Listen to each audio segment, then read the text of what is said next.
Let's get right into it. Let's go. I got an episode here. It's episode 533, Sold Not For Sale podcast.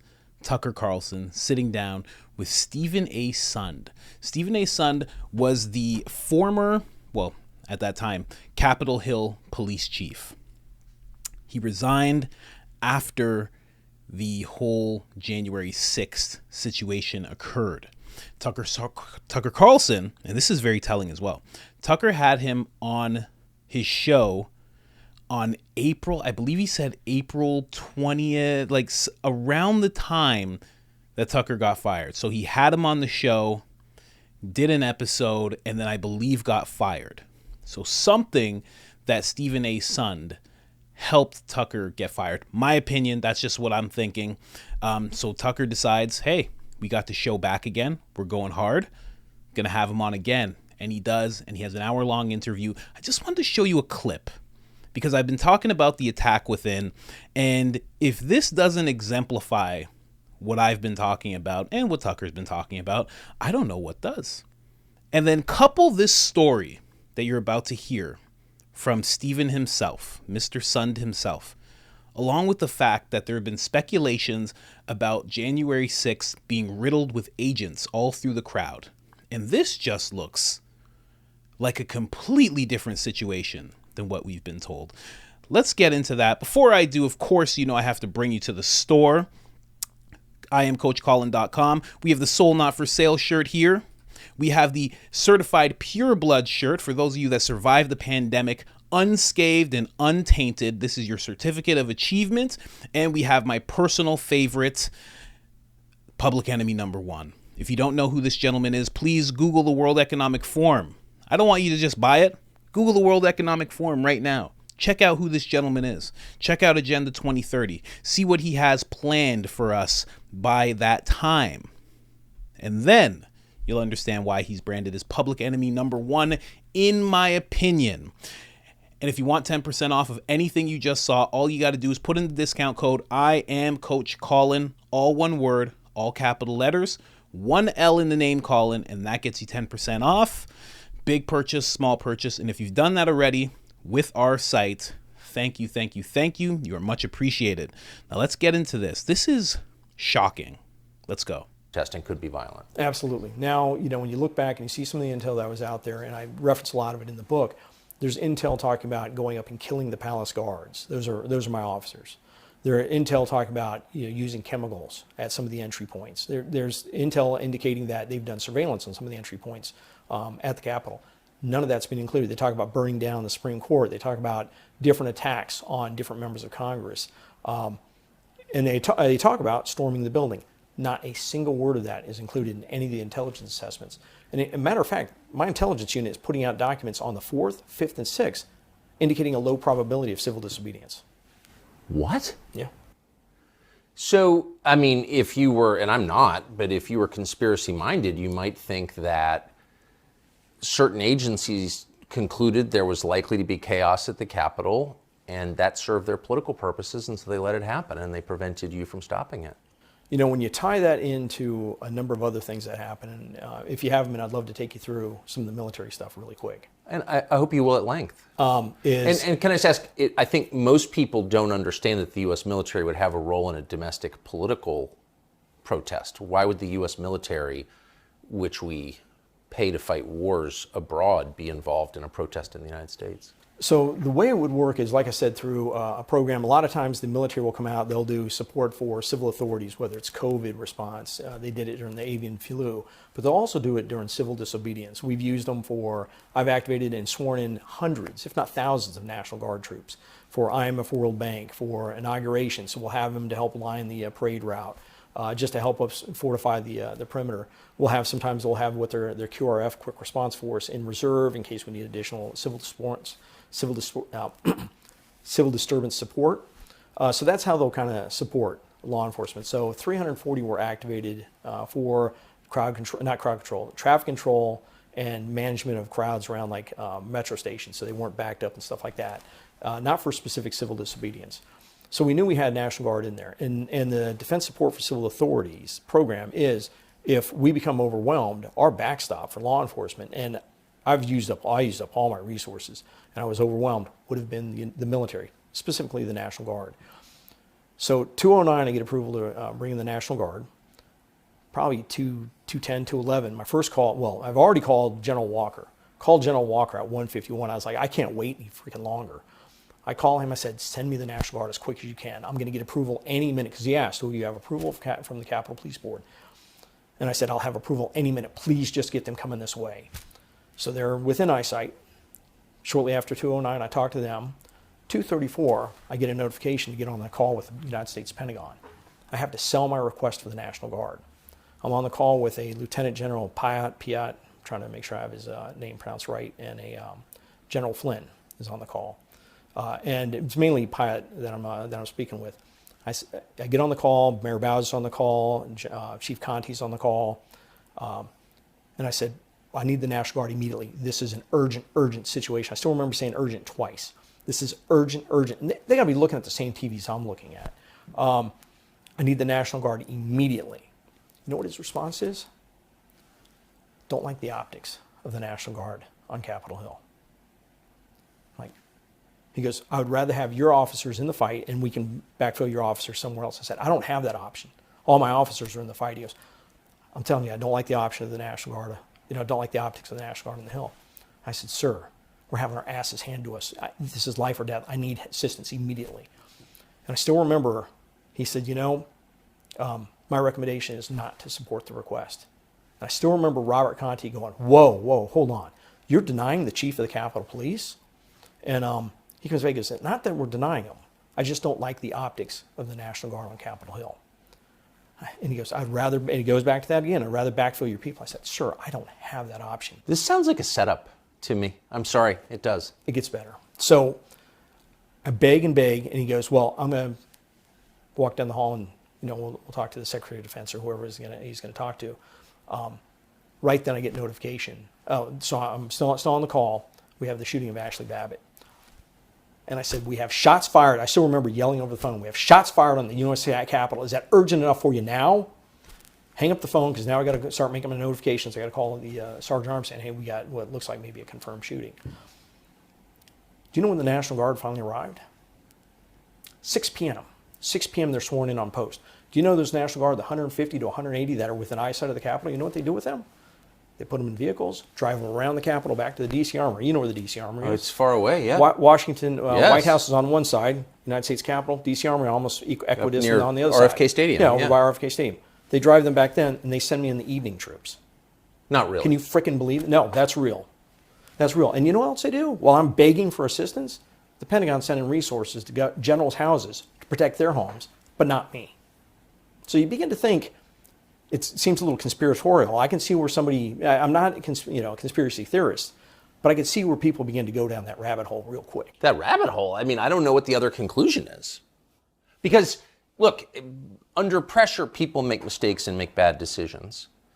But you're describing a systematic denial of intelligence and then of support, defense, through a whole bunch of different agencies, a whole bunch of different people, all reaching the same baffling conclusion that we're not going to protect the Capitol. Right. Oh, very, very, very, very interesting. This is wild. It goes on like that. This is a 55-minute interview. It goes on like that. Now I was writing down the times, reaching out to somebody at 1:51, then you have to reach out again at 2:09, then 2:10 you hear something, 2:34 you're having a conversation, and then nobody reaches to help you until 6 p.m. Almost 3.5 hours later? 3.5 hours later. Now, just my opinion, don't know if it's true or not, I'm just talking, but it seems like Tucker said, like it was some kind of setup, but also taking that amount of time gave enough time for the weight of the situation to be broadcasted all over CNN and NBC and ABC like it was. It gave enough time for the mainstream media to paint this narrative that there was this insane insurrection going on. It gave them time to build the story that they were trying to build. Meanwhile, if they had acted as soon as Stephen A. Sund decided, hey, we need help, if they had acted right away, the situation would have been neutralized, right? National Guard comes in, they would have stood their ground. The people who were there, J6, they wouldn't have gotten as far in to the building as they did if they all acted when he wanted them to act. So it wouldn't have seemed like such a terrible thing. I think Nancy Pelosi compared it to, I think she compared it to all sorts of things. She was like, this is one of the worst things that happened on American soil. But it wouldn't have been as bad if they had just done what he asked. The chief of police, who is saying it's urgent, help, we need help, somebody had gotten shot. And then 3.5 hours later, then people show up. Whew. And then again, I bring up, speculation, of course, but, Joe Rogan's talked about this. Tucker Carlson's talked about it. And I have to listen to the rest of the interview, but I'm sure Stephen Sund will touch on it because I believe that's where Rogan and Tucker got their information from, that there were many agents in that crowd, So when you think about that, agents there, I don't like the optics. And then that's another thing, just that choice of language. I don't like the optics. Well, what optics would you rather? We all know the optics that happened instead. So I don't like the optics of the National Guard there. Okay. But you like the optics that were presented by CNN and mainstream media and all these. Those optics were better? I feel like those optics would only be better to somebody who was being told. Because I'm sure those generals are patriots. You don't get to the position of general by being some weirdo. You get to the position of general by being a patriot and putting your life on the line every day for years and years and years and years, consistently. So, not to say anything about them, but that's when you look at the optics. It's like the option was to have it so America neutralizes a situation that could have got out of hand right away, or the optics that things got way out of hand and, lives were threatened, people died. You know what I mean? Just very, very interesting. This is a very nuts. And again, to touch on the fact that Tucker did this interview once before, and then Fox got rid of him. And they own that interview, and they likely have destroyed it. Why? Wouldn't you want that information to get out as like a news outlet? Yeah? Wouldn't that be your first, like, hey, Tucker, we don't got a good relationship with you, but we're still paying you, and we're going to put this out because this shows the truth. It doesn't seem like Stephen A. Sund is lying. It seems like he was a guy that was like, not to make it seem worse than it was, but he felt like he was in war. He at the very least felt like the people who he had under him were under immense threat. And when you're the chief and you're just watching that happen, that has to be gut-wrenching for somebody. He seems like a very credible man. He doesn't seem like he's like all out there. Seems like he went through something that is nuts, and he did not feel taken care of by his chain of command. And after this, he resigned, which, I think anybody would, really. You'd see, like, okay, this is what happens when things become the worst of the worst. What happens is nobody helps me, and I watch my guys just get demolished. And again, I use that language, but at the same time, we all do know that it was bad. You can't say it wasn't bad, but there's pictures of some of his men leading people through hallways, letting people into places, unlocking doors, being very cordial with the people who were in the building. So it's interesting. That's why this story is so interesting, because Tucker covered J6 like that. He showed that side of it. You know, CNN, mainstream media, they cover the absolutely apocalyptic side of it. And then you have this gentleman who's somewhere in the middle. You know, he sees where certain, you know, chain of command kind of fell short or didn't help him in the timing that he needed. And then he also saw people, you know, storming the building and you know, for lack of a better word, you know, coming in and really giving it to his people.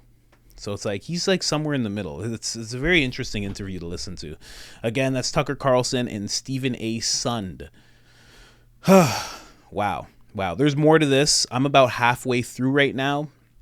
There's another bit that I'm going to listen to again where he talks about trying to get more approval for something, and someone has to go up the chain of command, and apparently that chain of command stops at Nancy Pelosi. I forget what he was trying to get access to, but Nancy Pelosi did not grant him what he needed. So it just seems like everybody who's above him is just like, nah, let's just wait this out. But it's like, what are you waiting that out for? You know? I don't know. I do not know. Let me know what you think in the comments, though. What do you think was going on here? You know, what do you think of Stephen A. Sund? Yeah, I love that Tucker Carlson is unmuzzled and able to just make these type of interviews happen and really get this. Nobody's covering this. Nobody.